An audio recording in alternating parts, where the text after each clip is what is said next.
Hypothalamus hormone. तो ये topic है आपका, जो हाइपोथैलेमस के जो हार्मोन रिलीज होते हैं उसमें कौन कौन से हैं वो आप देख लीजिए। पिट्यूटरी ग्लैंड के हार्मोन हो चुके थे, अब हाइपोथैलेमस के हार्मोन। तो ये आपके दिए हुए हैं हाइपोथैलेमस के हार्मोन, जिसमें कि आपका 6 हार्मोन हैं। जो पिट्यूटरी के हार्मोन हैं वही आपके हाइपोथैलेमस के हार्मोन होते हैं। बस उसमें डिफरेंस क्या होता है कि जैसे कि आप देख लीजिए, इसमें CRS दिया था, कॉर्टिकोट्रोपिन रिलीजिंग हार्मोन, क्योंकि वहाँ से रिलीज हो रहा है तो इसमें रिलीजिंग हार्मोन ऐड हो जाता है। थायरोट्रोपिन रिलीजिंग हार्मोन, अब GH ग्रोथ रिलीजिंग हार्मोन, और सोमैटोस्टैटिन रिलीजिंग इनहिबिटिंग फैक्टर, और आपका गोनेडोट्रोपिन रिलीजिंग हार्मोन, जिसमें कि आपका LH FSH आ जाता है। तो है वहीं, लेकिन वहाँ से जो रिलीज होते हैं वो स्पेशली ये नाम होते हैं गोनेडोट्रोपिन रिलीजिंग हार्मोन, जिसमें कि LH FSH आ जाएगा, PRL प्रोलैक्टिन इनहिबिटिंग फैक्टर। तो ये आपके हाइपोथैलेमस के हार्मोन हो गए। देख सकते हैं ये आपका ऊपर का हाइपोथैलेमस है, जो ये सारे हार्मोन यहाँ से रिलीज करता है। और ADH ऑक्सीटोसिन देख रहे हैं कि ये डायरेक्टली यहाँ से रिलीज हो रहा है। ये स्टोर होते हैं, ये पोस्टीरियर पिट्यूटरी लोब में स्टोर होते हैं और ये फिर जाके ब्लड में रिलीज हो जाते हैं। ये डायरेक्ट रिलीज हो जाते हैं। और ये हमारे एंटीरियर पिट्यूटरी के हार्मोन हैं, जो ये डायरेक्ट रिलीज नहीं होते हैं। तो ये डायरेक्ट यहाँ पे स्टोर रहते हैं और ये यहाँ से आपके यहाँ पर न्यूरोसिक्रेटरी सेल और पोर्टल सर्कुलेटरी सिस्टम के थ्रू जाता है। तो ये आपका एंटीरियर लोब हो गया। तो ये आपके हाइपोथैलेमस के सारे हार्मोन दिए हुए हैं ये। और तो आप यहाँ पे देख सकते हैं हाइपोथैलेमस डायग्राम, ये CRH कॉर्टिकोट्रोपिन रिलीजिंग हार्मोन, क्योंकि यहाँ से ये रिलीज होता है इसीलिए इसका नाम दिया गया है रिलीजिंग हार्मोन। तो ये हार्मोन बेसिकली करता क्या है, this hormone will stimulate production and secretion of ACTH by the anterior pituitary gland. तो ये क्या करता है, उसका प्रोडक्शन को स्टिमुलेट करता है और ACTH के सिक्रीशन को। एंटीरियर पिट्यूटरी ग्लैंड का हार्मोन है, आपको पता है। और यहाँ पे थायरोट्रोपिन रिलीजिंग हार्मोन, ये दूसरा हार्मोन है, इसको TRH बोलते हैं। और बेसिकली इस हार्मोन का फंक्शन जो होता है वो स्टिमुलेट करता है production and secretion of TSH।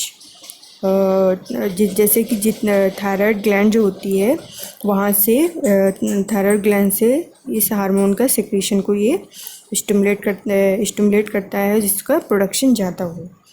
And prolactin bye anterior pituitary gland.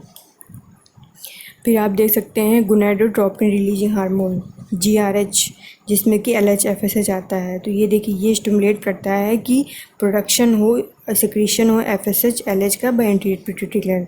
तो ये सारे एंटीरियर पिट्यूटरी ग्लैंड से हार्मोन रिलीज हो रहे हैं। ये आपका हाइपोथैलेमस से रिलीज होता है, जाता है कहाँ पे, पिट्यूटरी पे, और ये हार्मोन जाके वहाँ पे FSH LH को स्टिमुलेट करता है कि वो जितना रिक्वायरमेंट हो उसका प्रोडक्शन सिक्रीशन करे। फिर आपका आ गया ग्रोथ हार्मोन। ग्रोथ हार्मोन क्या है आपका, ग्रोथ हार्मोन रिलीजिंग हार्मोन। ये आपका क्या, ये भी आप ग्रोथ के लिए इम्पॉर्टेंट होता है। तो this hormone stimulate production and secretion of growth hormone by, ये भी एंटीरियर पिट्यूटरी ग्लैंड से रिलीज हो रहा है। तो आपको बहुत रटना नहीं है, वही सारे हार्मोन हैं, बस इसमें रिलीजिंग हार्मोन इसलिए हो जाता है क्योंकि ये हाइपोथैलेमस से रिलीज हो रहा है, वहीं बनता है और वहाँ से रिलीज होता है। और ये पिट्यूटरी ग्लैंड से सिक्रीट होता है। क्यों, क्योंकि वहाँ पे यदि उसे हार्मोन होगी, हार्मोन की रिक्वायरमेंट होगी, तो वो ब्रेन को मैसेज जाएगा। अब ब्रेन क्या, ब्रेन में जो हाइपोथैलेमस है तो वो क्या करेगा, जितनी रिक्वायरमेंट होगी उसका प्रोडक्शन कराएगा और फिर पिट्यूटरी ग्लैंड को भेज देता है, वहाँ से वो सिक्रीट हो जाता है। और जब उसको लगता है कि अब हार्मोन को सिक्रीट उसका बहुत ज़्यादा हो गया है, अब उसको रोकना है, तो वो क्या कर देता है, इनहिबिटिंग हार्मोन रिलीज कर देता है। जो आगे आप पढ़ेंगे, देखिए ग्रोथ हार्मोन रिलीजिंग था क्योंकि वो रिलीज करवा रहा था। अब जैसे ग्रोथ हार्मोन बेबी, आप वही बेबी है, उसका ग्रोथ हार्मोन जब वो छोटा होता है 2-3 साल का, 4 साल का, जब तक वो 20 से अबव नहीं होता तब तक उसकी ग्रोथ तो बढ़ती रहती है 22-23 तक, तो तब तक रिलीजिंग हार्मोन, लेकिन जब वो छोटा होता है तो रिलीजिंग हार्मोन बहुत ज़्यादा उसमें वहाँ से रिलीज होता रहता है, तो उसकी ग्रोथ बढ़ती रहती है। तो इसीलिए छोटे बच्चे 5 या 6 साल जो होते हैं बच्चे, और फिर उसके बाद जब 15 साल के होते हैं तो उनकी ग्रोथ बहुत ही आप देखते हैं कि कभी कभी बच्चे में ग्रोथ जो होती है वो एकदम से बढ़ती है। तो जब वो उनकी ग्रोथ बढ़ रही होती है तो वो दुबले होते हैं। तो इसका मतलब ये नहीं है कि वो दुबले हैं, खाते भी हैं सही से, तो इसका मतलब ये नहीं है कि बच्चे की कोई बीमारी है या कोई दिक्कत प्रॉब्लम है, ऐसा कुछ नहीं होती, क्योंकि उस समय उनकी ग्रोथ बढ़ रही होती है। तो जब उनकी ग्रोथ बढ़ रही होगी, ग्रोथ हार्मोन ज़्यादा रिलीज होगा, तो बच्चे जो होते हैं, कुछ बच्चे मोटे भी होते हैं, लेकिन ज़्यादातर देखा जाता है कि बच्चे जब ग्रोथ हार्मोन ज़्यादा रिलीज होता है तो उनमें ज़्यादा फ़ैट, जो क्योंकि उसमें फ़ैट ज़्यादा एब्जॉर्ब नहीं होता ना बॉडी में, तो उससे और उसके बाद आप देखते हैं 25 के बाद, ज़्यादातर आप देखते हैं कि 25 के बाद लड़की हो या लड़के हों तो उसमें फ़ैट जो होता है वो एब्जॉर्ब होने लगता है, क्योंकि उसमें ग्रोथ तो वो हो चुकी होती है मैक्सिमम। तो अब जितना भी एनर्जी होती है, जितना आप तो यूटिलाइज़ कर लेते हैं, लेकिन जो बच जाती है तो वो तो एब्जॉर्ब रहता है, क्योंकि अब तो ग्रोथ में तो यूज नहीं हो रहा है। और जब वो 15 साल का होता है, जब उसमें ग्रोथ मैक्सिमम हो रही होती है और या छोटा होता है, तब उसमें ग्रोथ हार्मोन क्या होता है, वो भी तो एनर्जी, उसको भी तो चाहिए एनर्जी। तो इसीलिए उस समय क्या होता है कि फ़ैट यूटिलाइज हो जाता है। तो इसीलिए क्या होता है कि ग्रोथ हार्मोन 25 के बाद क्या होता है, growth hormone inhibiting hormone release होता है। तो ये ग्रोथ हार्मोन के दो हैं, रिलीजिंग और इनहिबिटिंग हार्मोन, बस उसी के हैं, सिंपल आपको याद रखना है। एंटीरियर पिट्यूटरी से रिलीज होते हैं ये। और prolactin inhibiting factor, prolactin hormone जो आपने पढ़ा था पिट्यूटरी में, वो मिल्क के प्रोडक्शन के लिए इम्पॉर्टेंट होता है मेमरी ग्लैंड से। तो अब प्रोलैक्टिन, अब ऐसा नहीं है कि जितना मिल्क सेक्रीशन हो रहा है, जितनी रिक्वायरमेंट है बेबी को, तो जो मेमरी ग्लैंड से मिल्क सिक्रीट हो रहा है, तो ऐसा नहीं कि उसकी बहुत ही ज़्यादा अनलिमिट होती है, सिक्रीट हो ही रहा है, तो उसकी एक लिमिट होती है वहाँ प्रोडक्शन की या सिंथेसिस की। तो इसीलिए जब वो बहुत जितना मिल्क वहाँ पे प्रोडक्शन हो जाता है, उसके बाद हाइपोथैलेमस मैसेज आता है, उसके बाद वो इनहिबिटिंग फैक्टर रिलीज कर देता है। या देखते हैं कि जब बेबी उसके बाद जो मिल्क का प्रोडक्शन है वो कम होने लगता है। जब बेबी का डिलीवरी होती है, उसके बाद जो मिल्क का सेक्रीशन होता है, उसके 3-4 साल बाद जो प्रोडक्शन होता है वो कम होने लगता है। क्योंकि ब्रेन को मैसेज आता है हाइपोथैलेमस को, तो वो ऑलरेडी, और प्रोलैक्टिन का जो प्रोडक्शन होता है वो कम होने लगता है। और प्रोलैक्टिन का प्रोडक्शन जो होता है वो डिलीवरी के पहले तो डिलीवरी के बाद जो होता है वो बहुत ही ज़्यादा होता है, और उसके बाद धीरे धीरे कम होने लगता है।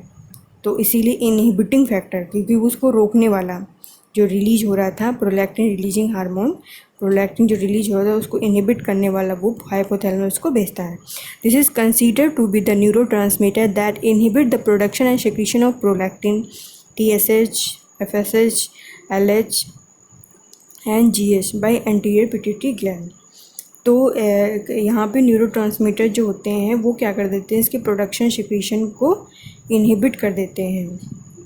तो जैसे कि आप प्रोलैक्टिन ये सारे हार्मोन देख रहे हैं, प्रोलैक्टिन है, TSH है, FSH है, LH है, ग्रोथ हार्मोन है, तो ये एंटीरियर पिट्यूटरी से रिलीज हो रहे हैं। क्योंकि ऐसा इसलिए होता है क्योंकि एक लिमिट तक इनकी रिक्वायरमेंट होती है, बहुत ज़्यादा भी नहीं कि वो हार्मोन रिलीज होता जा रहा है। अब ग्रोथ हार्मोन को ही ले लीजिए, अब इंसान ज़्यादा से ज़्यादा 7 फुट का होता है, 8 फुट का होता है। अब ऐसा तो नहीं है कि इंसान 8 फुट का, तो बहुत ही रेयर केस में आप देखते होंगे। तो ऐसा नहीं कि इंसान बहुत ज़्यादा उसकी ग्रोथ हो गई है, बहुत लंबा हो गया है, तो ऐसा तो नहीं होता है। जब मैक्सिमम आप देखते हैं कि हाइट बहुत ज़्यादा नहीं होती है। तो अब जितनी होनी होती है हाइट, लेंथ उसकी हाइट, उतनी वो ग्रो कर जाता है। उसके बाद वो इनहिबिटिंग फैक्टर रिलीज आता है। जैसे कि थायरॉक्सिन है, आपको थायरॉक्सिन की जैसे आपको बॉडी के लिए हार्मोन चाहिए, थायरॉक्सिन हार्मोन, तो आपको थायरॉक्सिन चाहिए, तो थायराइड ग्लैंड से क्या होगा, वो मैसेज आएगा, वो थायरॉक्सिन का फॉर्म प्रोडक्शन करेगा। तो जितनी आपको रिक्वायरमेंट होगी थायरॉक्सिन की, उतना वो रिक्वायरमेंट करेगा। फिर जाके इनहिबिटिंग जो फैक्टर है उसको रिलीज करवा देगा कि हाँ अब बस इतनी ही रिक्वायरमेंट है थायरॉक्सिन की। तो जितनी इसको रिक्वायरमेंट होती है, अब एफएसएच का एग्जाम्पल ले लीजिए।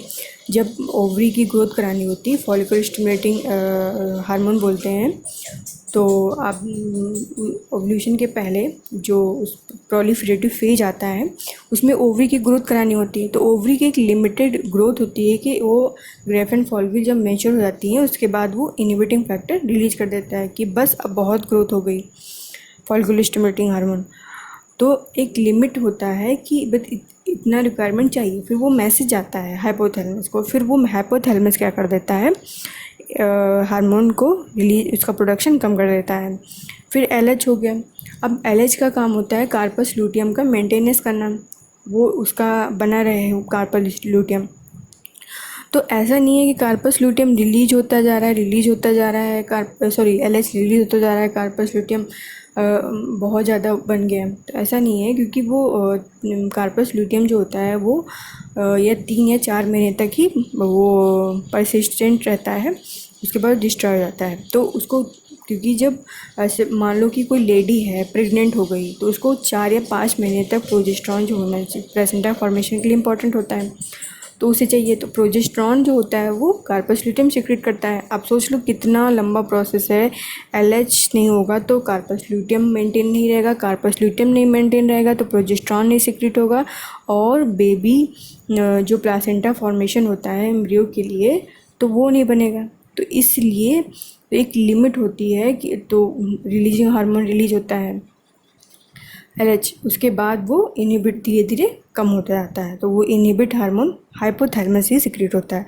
ग्रोथ हार्मोन तो बता ही चुके हैं। तो ये आपके सारे एंटीरियर पिट्यूटरी के हार्मोन जो रिलीज होते हैं हाइपोथैलेमस से। तो ये जो नीचे डायग्राम दिया था, ये इससे आप ये हार्मोन, ये डायग्राम बहुत इंपॉर्टेंट है, आप इसका स्क्रीनशॉट ले लीजिए और इसे याद कर लीजिए कि ये जितने भी हार्मोन दिए हैं ये आपके हाइपोथैलेमस से रिलीज होते हैं।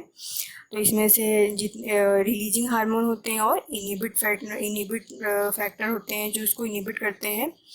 अब सोमैटोस्टैटिन जो होता है ये भी ग्रोथ हार्मोन को इनहिबिट करता है कि ग्रोथ हार्मोन जो रिलीज हो रहा है वो कम से कम रिलीज हो। ये आपके एंटीरियर पिट्यूटरी के हार्मोन हैं।